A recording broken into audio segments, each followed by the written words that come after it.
And talk about throwing a life vest. Boehner now comes out with a proposal that no one takes seriously. Now, I want to just say this. You got to take this with a grain of salt. The White House rejected Boehner's proposal because there was nothing there. And even guys like Josh Barro, who is one of those, conservative, libertarian-leaning types, who at the very least I think is fairly honest in his analysis, says there's nothing here. I mean, literally, there's nothing here. There's a couple of numbers that don't seem to be referenced to anything. But at the same time, he's also being attacked, Boehner, by the Tea Parties, the Tea Partiers and the Heritage Foundation and the Grover Norquists and members of his own caucus. Now, again, one of the things that they like to do, and this happened during the debt ceiling negotiation, was that Boehner is just, he's caught in the middle. He's trying to do the right thing, but he can't control his caucus. You got to feel bad for him. He's really he seems almost like a real partner in peace.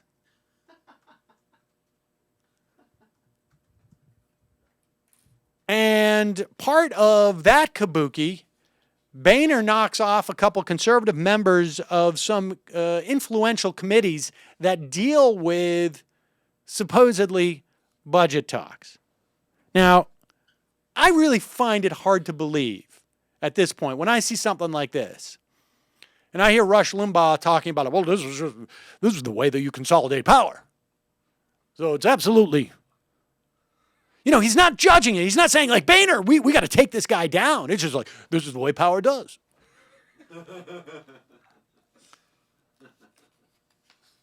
When Limbaugh talks process like that, when he says, like, oh, well, the Republicans have to say this because they have to, because of the liberal media. They have to project that this is all politics. When you hear something like that, it makes me believe that this is part of what they're trying to do.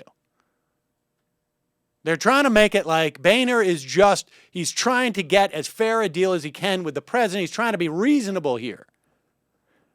Because I think Boehner's situation is far too precarious as majority leader to get away with this unless he had gotten the sign-off. David Schweikart of Arizona and Walter B. Jones of North Carolina were booted from the Financial Services Committee.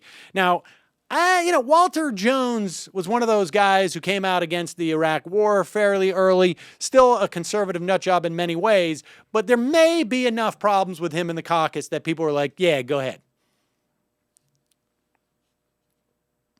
Justin Amash of Michigan and Tim Hulskamp of Kansas were removed from the Budget Committee. Hulskamp lost his place on the Agriculture Committee as well. That also seems like a trade-off. We don't want to cut those big ag subsidies. You want good things in Congress and to have a good career? Better play along nicely, the GOP aide said, characterizing the message behind the moves. I don't buy it. I just don't buy it. So this is the state of play right now. Take all of this with a certain grain of salt, because one can't really get a grip on what's going on there. We do know, I think, to the extent that President Obama has been emboldened, I suppose it's possible he's had just a radical change of heart. But I also think, and this is something that, again, I think I was saying a year and a half ago, my Friday talks with Cliff, that I think that President Obama is going to find that he's a little bit more lonely if he wins re-election. That the Democrats in the House are going to be thinking about 2014 and are not going to be as concerned with his concerns. And so we'll see how this plays out.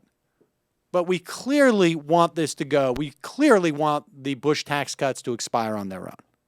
There's far more leverage there. And then you have to work on the debt ceiling.